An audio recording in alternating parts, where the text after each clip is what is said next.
Episode number 33 of the Society Life podcast. We're doing it a little bit differently this time. We're going to use it as a video format, and then I'm going to strip the audio from this format and then put it on the actual podcast. So the podcast will be released in audio and video format for this one, like they typically are, but the audio is going to come secondary to the video. So this is episode number 33 of the Society Life podcast. It is a solo cast today, and I'm going to be discussing my workouts. Well, the title of this is going to be workouts that fit my lifestyle. The reason I chose this one and to use it for a solo cast and for a video version mainly is because I'm going to go over a format that I've kind of dialed in and used for myself, or currently using for myself for my current lifestyle, and then how I've adapted it and put it into a model that my gym is currently using too as a secondary program.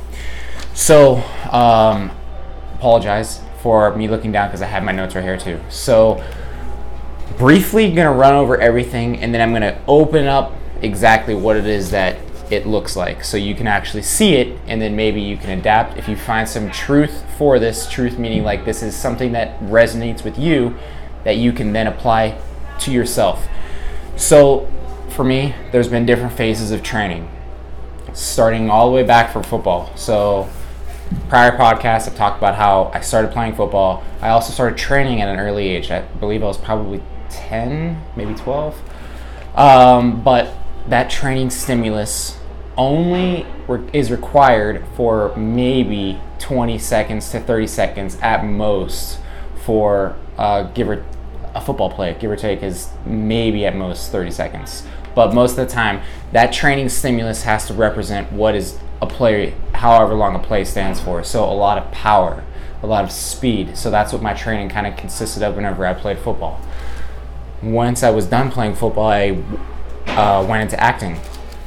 With acting, completely different stimulus. I didn't need to be strong. I didn't need to be fast. I just needed to look good for what I was typecasted as. So I needed to be lean. I needed to look good. I needed to look good naked, essentially. I wasn't naked, but I needed to have that image. What I needed to look.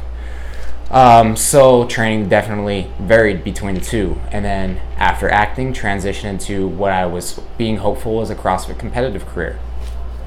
Now, being a CrossFit competitor was definitely the hardest of the three because it took elements of football, which having that power, speed, and then adapting other parts of it to be a well-rounded athlete, which is what CrossFit kind of requires.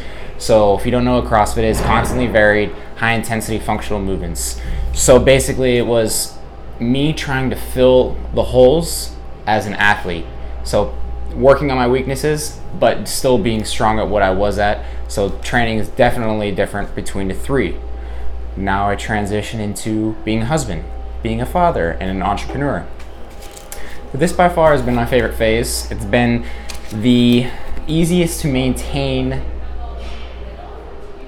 How do I want to say this? It's been the easiest to maintain lifestyle, and it's been the less stressful for sure. I personally like it the most.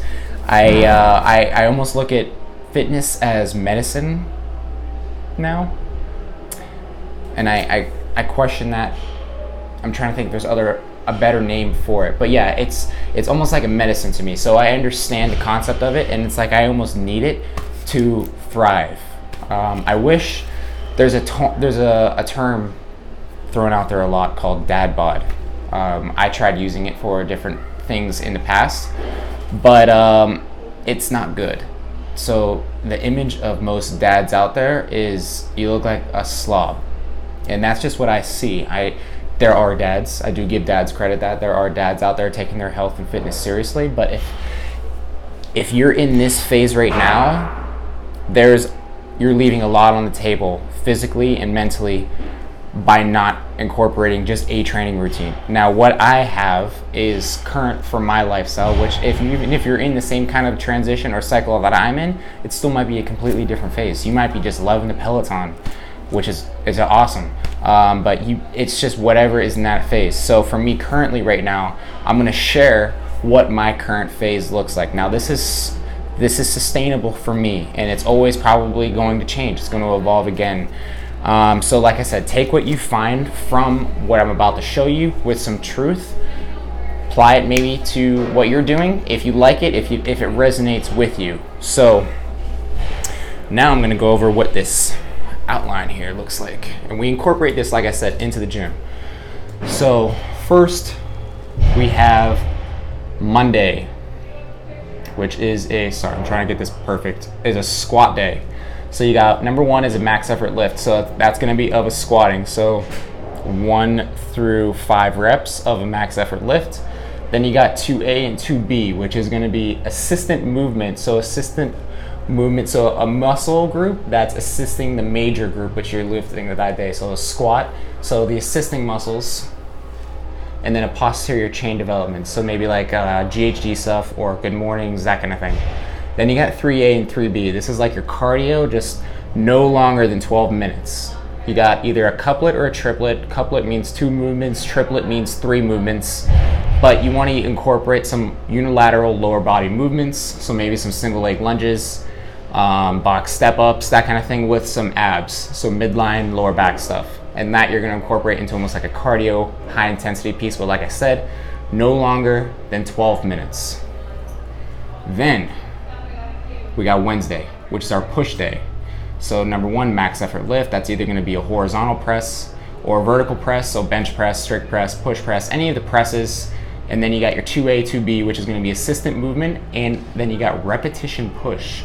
Repetition push is just like your max reps in conjunction with the assistant movement. And then you got your 3A, 3B. Similar concept to the 3A, 3B of the squat day, but you're going to still be using a kind of a faster, a little bit cardio segment, no longer than 12 minutes, utilizing an explosive movement, so box jumps, broad jumps, that kind of thing, if you would like to incorporate that, with an upper body couplet or triplet, so push-ups, dips, anything like that. Then you got your Friday, which is your pulling day, and you got your max effort lift, which is going to be either Olympic lifting or deadlifting. And then you got 2A, 2B, 2C. So that's going to be 2A is your pulling movement, so like pull-ups, something, or a row of some sort. 2B is a repetition pull, so maybe a chin-up, something like that, and then you got some shrugs. From there, you got 3A and 3B, similar little cardio setup from the previous two. External rotation movement, so you got maybe banded pull-aparts, some uprights and rows. If you're into Olympic lifting, maybe some high hang muscle snatches. Then with some midline, coupler, triplet. So again, with a little bit of ab stuff in there. No longer than 12 minutes on the cardio. Then you got Tuesday, Thursday, and Saturday, NBR. If you followed in previous podcasts, NBR means nose breathing recovery. You know how big I am on that. And then we got Sunday is off. So, like I said, this is a template that I've kind of formed and I'm following for myself, and I've implemented it into my gym, Society Fitness, as a secondary program. We're just kind of using the term sim training right now, which means strong interval movement. So yeah, Monday, squat day, Wednesday, pulling day, Thursday, push day. Or I'm sorry, Wednesday is push day, Thursday or Friday is pulling. And then you got Tuesday, Thursday, Saturday as just some nice, easy cardio. I like to use the nose breathing because it keeps it slow and regulated.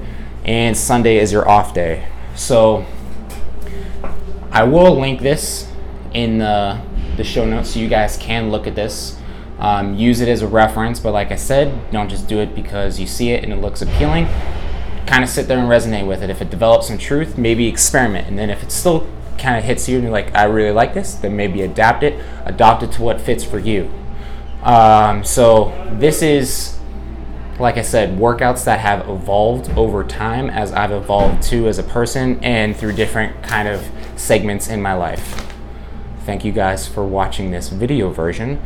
Like I said, the audio will have just the audio, but more of a description on the video. So thank you guys for listening. If you do have any feedback, please leave us a review in the comments on either YouTube or on iTunes. Leave us a 5-star rating. And if you have any questions, feel free to reach out. Thank you guys for watching and listening.